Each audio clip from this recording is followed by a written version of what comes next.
మనందరి దృష్టిలో మంచి కాస్ట్లీ అంటే ఏంటండి? బంగారం, వజ్రాలు, డైమండ్స్, ఇంకా ప్లాటినం ఇలాంటివి కదా చెప్పుకుంటాం.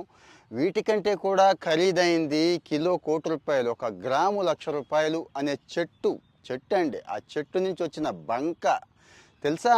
చెప్తానండి. దీని మీద చాలా వ్యాపారం, మోసం కూడా జరుగుతుంది కాబట్టి దీని గురించి మాట్లాడుకోవాలి. అగర్వుడ్ అండి.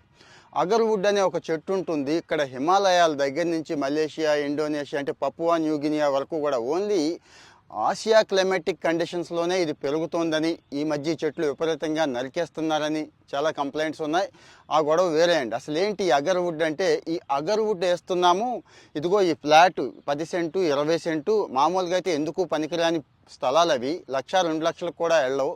అగర్వుడ్ వేసి ఇన్ని కోట్లు అన్ని కోట్లు అయిపోతుంది, అంతా ఇంత సంపాదించుకోవచ్చు అని చెప్పి ఆ 1,00,000-2,00,000 దాన్ని 25-30-50 లక్షలకు కూడా ఈ మధ్య అమ్మేస్తున్నారు.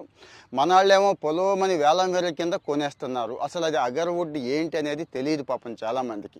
ఈ చెట్టుకి ఒక రోగం సోకినప్పుడు తనను తాను రక్షించుకోవడానికి ఒక జిగురు లాంటిది స్రవిస్తుందండి. గుర్తుంచుకోండి, మళ్ళీ మళ్ళీ చెప్తున్నాను. అలాగని అన్ని చెట్లకి ఈ రోగం రాదు.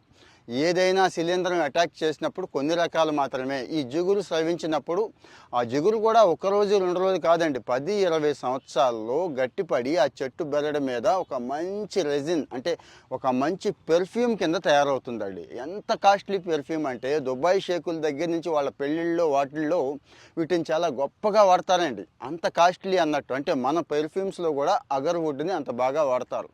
యాజ్ ఏ వుడ్గా అది పనిచేయదు, గుర్తుంచుకోండి. అంటే ఆ చెట్లు ఏదో పెంచేస్తున్నాం, ఆ చెట్లు కొన్ని కోట్ల రూపాయలు వచ్చేస్తాయి అంటారు. కలపకి ఏ వాల్యూ లేదు. ఈవెన్ శ్రీగంధం, ఎర్రచందనం లాంటివి కూడా ఈ మధ్య బాగా వేలం వేరు పెట్టి తీసుకొచ్చి మన ఏరియాలో ఇగో వేసేసామని చూపిస్తున్నారు. వేశారు, పెరిగాయి, కానీ వాటికి ఏ వాల్యూ ఉండదు. ఎందుకు? ఎర్రచందనం ఏ క్లైమేట్, ఏ సాయిల్లో పెరగాలో అక్కడ పెరిగితేనే దానికి వాల్యూ ఉంటుంది. మిగిలిన వాటికి కూడా సేమ్ అగర్వుడ్ కూడా అదే అప్లై అవుతుందండి.